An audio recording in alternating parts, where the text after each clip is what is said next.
Hello my dear student, আশা করি তোমরা সবাই ভালো আছো।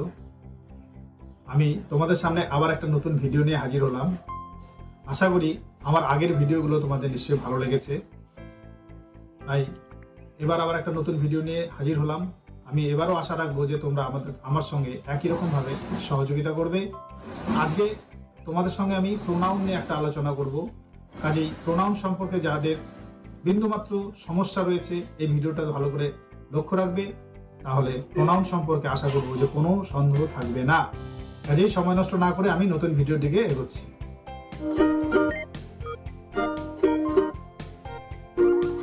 At first, we will discuss what is pronoun. Okay? A pronoun is a word that replaces a noun in a sentence. অর্থাৎ pronoun হলো এমন একটি শব্দ যা সেন্টেন্স বা বাক্যের মধ্যে নাউনের পরিবর্তে ব্যবহার করা হয়। Pronouns are used to avoid repeating the same nouns over and over again. For example, as Johnny was ill, he could not attend the class. The pronoun he saved us from repeating the name Johnny again. অর্থাৎ লক্ষ্য করো, যে সেন্টেন্সটা আমরা লিখেছি সেটা হচ্ছে কি, জনি ওয়াজ ইল, অর্থাৎ জনি অসুস্থ ছিল, he could not attend the class, সেই কারণে সে ক্লাসে উপস্থিত হতে পারেনি। এই যে এখানে হিটা ব্যবহার করেছি, এই হিটা আমাদেরকে জনি নামটা বারংবার ব্যবহার করা থেকে বাঁচিয়েছে। তো এবার চলো ক্লাসিফিকেশন অফ প্রোনাউন্স। প্রোনাউন্স আমরা কত ভাগে ভাগ করেছি সেটা দেখে নেই। They are classified into 8 types. They are personal pronouns, possessive pronouns, reflexive or intensive pronouns, relative pronouns, demonstrative pronouns, indefinite pronouns, interrogative pronouns and reciprocal pronouns. অর্থাৎ 8 ধরনের আমরা প্রোনাউন দেখতে পাচ্ছি। এবার let us see each of them in details. Personal pronouns কি আমরা দেখে নেই। Personal pronouns are used as a substitute for a person's names, things or group. অর্থাৎ পার্সোনাল প্রোনাউনটা আমরা নাম, কোনো ব্যক্তির নাম, কোনো বস্তুর নাম বা কোনো দলের নামের পরিবর্তে ব্যবহার করি। There are 2 kinds. এগুলো কিন্তু 2 ধরনের ব্যবহার করা হচ্ছে, সাবজেক্টিভ অ্যান্ড অবজেক্টিভ প্রোনাউন্স।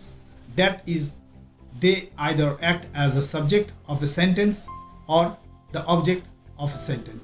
অর্থাৎ পার্সোনাল প্রোনাউন একটা বাক্যের মধ্যে কখনো সাবজেক্ট বা কর্তারূপে ব্যবহার করা হয়, আবার অবজেক্ট বা কর্মরূপে ব্যবহার করা হয়। As the subject of a sentence they are, যখন আমরা সেন্টেন্সের সাবজেক্ট রূপে পাবো তখন এই পার্সোনাল প্রোনাউনগুলোর চেহারা কী কী হতে পারে সেটা দেখে নাও।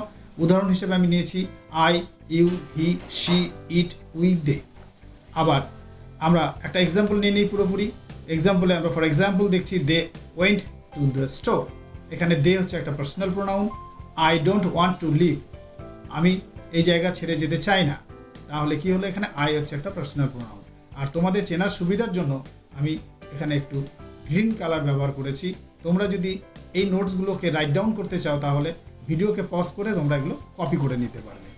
As the object of a sentence, আবার একটা বাক্যের মধ্যে কর্ম হিসেবে যখন ব্যবহার হচ্ছে তখন সেই প্রোনাউনগুলো কেমন হতে পারে, they're, me, you, her, him, it, us, them. এগুলোর একটা এক্সাম্পল আমরা নেই। Please don't sit beside me, এই মিটা এখানে দেখো অবজেক্ট হিসাবে এসছে। গো টক টু হার, অর্থাৎ তার সাথে কথা বলে চলো, এখানে হারটা দেখো অবজেক্ট হিসেবে এসছে। Mary put the gift under it, ইটটা এখানে অবজেক্ট হিসেবে ব্যবহার করা হচ্ছে। নাম্বার 2 আমরা আসছি পসেসিভ প্রোনাউন্স। পসেসিভ মানেই কিন্তু একটা অধিকার বোঝায়, সেটা তোমরা জানো। Possessive pronouns shows ownership or possession of a noun, অর্থাৎ একটা নাউনের প্রতি একটা অধিকারকে বোঝাবে। দে আর কি কি আছে সেগুলো, they are my, our, your, his, her, its. Note, there is no apostrophe there, অর্থাৎ এখানে ইটস যে ব্যবহার করা হয়েছে, ইটসের কোনো কিন্তু অ্যাপোস্ট্রফি ব্যবহার করা যাবে না, এটা মনে রেখো। কেননা এটা অনেকেই আমরা দেখেছি পড়ানোর সময় যখন ইটস কথাটা লিখে তখন একটা অ্যাপোস্ট্রফি দেয়। মনে রাখবে পসেসিভ প্রোনাউন্স হিসেবে যখন আমরা ইটস পাবো তখন কিন্তু কোনো অ্যাপোস্ট্রফি ব্যবহার করা যাবে না। For example, is that my book, my এখানে আমরা পসেসিভ প্রোনাউন নিয়েছি। নো, দ্যাটস হিজ বুক, না এটা তার বই, এই হিজটাকে আমরা নিয়েছি। দ্যাটস ইটস সেলফ, ইটস এখানে আমরা পসেসিভ প্রোনাউন নিয়েছি। তোমাদের সুবিধার জন্য বুঝতে যাতে কোনো রকম অসুবিধা না হয় সেই কারণে কিন্তু আমি এক্সাম্পলগুলোকে গ্রিন কালার রূপে ব্যবহার করছি। However, there are also independent pronouns possessive pronouns they're, mine, ours, yours, his, hers, its, theirs, কোনোটাতেই কিন্তু কোনো অ্যাপোস্ট্রফি এস ব্যবহার করা যাবে না, এটা বারবার মনে রাখবে। For example, this school is ours, আওয়ার্সটা লক্ষ্য করো, এখানে পসেসিভ প্রোনাউন হিসেবে এসছে এবং এর কোনো কিন্তু অ্যাপোস্ট্রফি এস নেই। দিস শার্ট ইজ ইয়োর্স, এই জামাটি তোমার। এইবার আমরা 3 নম্বরে যাচ্ছি, রিফ্লেক্সিভ প্রোনাউন। রিফ্লেক্সিভ প্রোনাউনটা কি? What is reflexive pronoun? Reflexive pronouns are similar to intensive pronouns. Intensive pronouns যাকে বলি সেটাই রিফ্লেক্সিভ প্রোনাউন্স, বাংলায় আত্মবাচক সর্বনাম বলা হয়। নিজে বা স্বয়ং এই কথাগুলো এই প্রোনাউনের মাধ্যমে প্রকাশ পাবে। The difference between the two is that intensive pronouns are not essential to a sentence meaning. Meanwhile, reflexive pronouns are also. They are used when the subject and object of a sentence refer to the same person or thing. These pronouns end in self or selves. অর্থাৎ এই প্রোনাউনগুলো সবসময় কিন্তু self বা self, singular number self এবং plural number self দিয়ে শেষ হয়। They are myself, yourself, himself, herself আর ইটস সেলফ। এই পোর্শনটা আমরা কিন্তু সিঙ্গুলার হিসাবে দিচ্ছি। আর ourselves, yourselves, themselves এটা প্লুরাল নাম্বার। তোমরা যারা সিঙ্গুলার থেকে প্লুরাল নাম্বারের রুলস জানো তারা নিশ্চয়ই জানো যে এফ দিয়ে শেষ হলে সেটাকে প্লুরাল করার সময় এফটা ভিইএসে কনভার্ট হয়। কাজেই বুঝতে কারো অসুবিধা হওয়া উচিত নয়। একটা এক্সাম্পল নেই, I solve the sum myself. Myself এখানে একটা reflexive pronoun. They clean the room themselves, themselves এখানে একটা রিফ্লেক্সিভ প্রোনাউন। আশা করি বোঝা যাচ্ছে। তারপরে আমরা 4 নম্বরে যাচ্ছি, রিলেটিভ প্রোনাউন্স। রিলেটিভ প্রোনাউন্সটা কি? Relative pronouns are use to connect a clause or phrase to a noun or pronoun. অর্থাৎ নাউন বা প্রোনাউনকে একটা ক্লজ বা একটা ফ্রেজ, ক্লজ মানে কি আমি আগেই ভিডিওতে দিয়েছি। ক্লজ যদি তোমরা না দেখে থাকো তাহলে সেই ক্লজের ভিডিওটা আমি আই চিহ্নতে দিয়ে রাখছি, তোমরা কিন্তু অবশ্যই সেটা দেখে নেবে। যে ক্লজ হচ্ছে বাক্যাংশ, এই ক্লজ বা ফ্রেজ বাক্যাংশ বা শব্দগুচ্ছ দুটোকে জুড়ে দেওয়ার জন্য যে প্রোনাউনগুলো ব্যবহার করা হচ্ছে তাকে আমরা বলছি relative pronouns. We often see them when we need to add more information. আমরা এই প্রোনাউনগুলো অনেক সময় আরও বেশি তথ্য যোগ করার জন্যও ব্যবহার করে থাকি। They are who, whom, whose, which, whoever, whomever, whichever, that.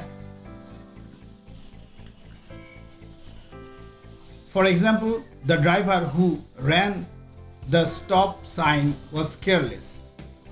অর্থাৎ এখানে হু দেখো দুটো সেন্টেন্সকে জুড়ে দিয়েছে। I don't know which pair of shoes you want. আমি জানি না যে কোন জুতো, কোন জোড়া জুতো তুমি চাও। হুইচটা এখানে জুতোকে কানেক্ট করলো, কাজে এটা হচ্ছে রিলেটিভ প্রোনাউন্স। এইবার আসছি আমরা 5 নম্বরে, ডেমনস্ট্রেটিভ প্রোনাউন্স। ডেমনস্ট্রেটিভ প্রোনাউন্স কি? Demonstrative pronouns take a place of a noun that's already been mention. অর্থাৎ ডেমনস্ট্রেটিভ প্রোনাউন্সটা হচ্ছে কি কোনো নাউন যে জায়গায় আগে উল্লেখ করা হয়েছে সেই জায়গাটাকে দখল করে। They can be singular or plural. এগুলো কিন্তু সিঙ্গুলার বা প্লুরাল দুটোই হতে পারে। দে আর 5 অফ দেম, যেগুলোর মধ্যে 5টাকে আমরা ধরে নিচ্ছি। They include this, those, this, that, it, there, some, much. এইগুলোকে আমরা হচ্ছে ডেমনস্ট্রেটিভ প্রোনাউন্স হিসেবে ব্যবহার করছি। একটা এক্সাম্পল নিলে দেখা যাবে, this are ugly, those are lovely, don't drink it, such a man should be punished। এই যে শব্দগুলোর মধ্যে গ্রিন কালারের যে প্রোনাউনগুলো আমরা ব্যবহার করছি সেগুলোকে সবই বলেছে ডেমনস্ট্রেটিভ প্রোনাউন্স। এবার আমরা 6 নম্বরে যাচ্ছি, ইনডিফিনিট প্রোনাউন্স। ইনডিফিনিট কথার অর্থ আমরা সবাই জানি যে অনির্দিষ্ট। Indefinite pronouns are those referring two one or more unspecified objects, beings or places. অর্থাৎ যেগুলো নির্দিষ্ট করে কোনো বস্তু বা কোনো স্থানকে উল্লেখ করবে না। They are called indefinite simply because they do not indicate the exact object, being or place to which they refer। এগুলোকে ইনডিফিনিট বা অনির্দিষ্ট এই কারণেই বলা হচ্ছে, এগুলো কোনোদিনই কোনো স্থান বা কোনো বস্তুকে নির্দিষ্ট করে বোঝাবে না। They are any, anybody, anyone, either, neither, nobody, no, someone and some। অর্থাৎ লক্ষ্য করলে দেখো, এনি মানে যে কোনো, এনিবডি মানে যে কেউ, এনিওয়ান যে কেউ, আইদার, নাইদার, এগুলো কোনোটাই কিন্তু কাউকে নির্দিষ্ট করে বোঝাচ্ছে না। They also include universal such as every, all, both, each, finally. They include qualifier including. এগুলোকেও আমরা কিন্তু এই ইনডিফিনিট প্রোনাউন্স হিসেবে পেয়ে থাকি। Any, some, several, enough, many and much. Many indefinite pronouns can also function as determiners. ডিটারমিনার্সেও কিন্তু তুমি এদের ব্যবহার পাবে। যদি ডিটারমিনার্স সম্পর্কে জ্ঞান না থাকে বা জানা না থাকে তাহলে তোমাদেরকে সেটাও দেখতে হবে। For example, somebody at my sandwich. এই সামবডিটা এখানে লক্ষ্য করো, কে খেয়েছে নির্দিষ্ট করে বলতে পারছে না, কিন্তু সামবডি কেউ তো খেয়েছে। Everyone Sage she is beautiful inside and outside. প্রত্যেকেই বলে সে ভেতর বাইরে দুদিকেই সুন্দর। তাহলে এভরিওয়ানটা কে? কেউ কিন্তু আমরা জানি না। No one wants to hear about my health problems. আমার স্বাস্থ্য সম্পর্কে কি সমস্যা কেউ জানতে চায় না। তাহলে নো ওয়ানটাকে কাউকে স্পেসিফাই করছে না, কাউকে নির্দিষ্ট করে বলছে না। Either choice has its advantages. এখানে আইদার দেখো কাউকে নির্দিষ্ট করে বলতে পারছে না। এবার আমরা 7 নম্বরে আসছি, ইন্টারোগেটিভ প্রোনাউন্স। ইন্টারোগেটিভ কথার অর্থই আমরা জানি যে প্রশ্নসূচক বা কিছু জানতে চাওয়া। যখন সেন্টেন্সের প্রকারভেদগুলো আমাদের জানা থাকে তখন কিন্তু আমরা ইন্টারোগেটিভ কথার অর্থ পরিষ্কার বুঝতে পারি। আর সেন্টেন্সের প্রকারভেদ যদি কারো না জানা থাকে তাহলে আই বটনে আমি সেন্টেন্সের প্রকারভেদটা দিয়ে রাখছি, তোমরা দেখে নিও। এবার ইন্টারোগেটিভ প্রোনাউন্স কি? Interrogative pronouns do just what they say. অর্থাৎ ইন্টারোগেটিভ প্রোনাউন এইটাই ব্যক্ত করে যে তারা কি চায় বা কি বলতে চাইছে। They work in a sentence that are posing a question. এরা বাক্যের মধ্যে প্রশ্ন রাখার কাজ করে। They are who, whom, which, what, whoever, whomever, whichever, whatever. এবার এক্সাম্পল নিয়ে দেখি আমরা। Who is going to arrive first. এখানে হু দেখো একটা প্রশ্ন রাখছে, কে বা কারা। What are you bringing to the party. অর্থাৎ পার্টিতে তুমি কি জিনিস নিয়ে আসছো, এটাও একটা প্রশ্ন রাখছে। Which of these do you like better. এগুলির মধ্যে তুমি কোনটি ভালোবাসো বেশি বা কোন বেশি পছন্দ করো। হুইচটা এখানে একটা কোশ্চেন রাখছে। হুম ডু ইউ ওয়ান্ট, তুমি কাকে চাও, এটাও একটা প্রশ্ন রাখছে। এবার আসছি আমরা রেসিপ্রোকাল প্রোনাউন্স। এটা কি জিনিস? Each other and one another are call reciprocal pronoun. একে অপরে বা একে অন্যের, এটাকে আমরা রেসিপ্রোকাল প্রোনাউন্স বলে থাকি। For example, they love each other, they like one another. আমি এখানে ভিডিওটা শেষ করছি কারণ ভিডিওটা দীর্ঘ হয়ে যাচ্ছে। আশা করি তোমরা এখানে প্রোনাউন সম্পর্কে একটা সঠিক ধারণা পেয়েছো। কাজেই ভালো থেকো, ঘরে থেকো, সুস্থ থেকো, ভিড়কে অ্যাভয়েড করে চলবে। এই বলে ভিডিও আমি শেষ করছি।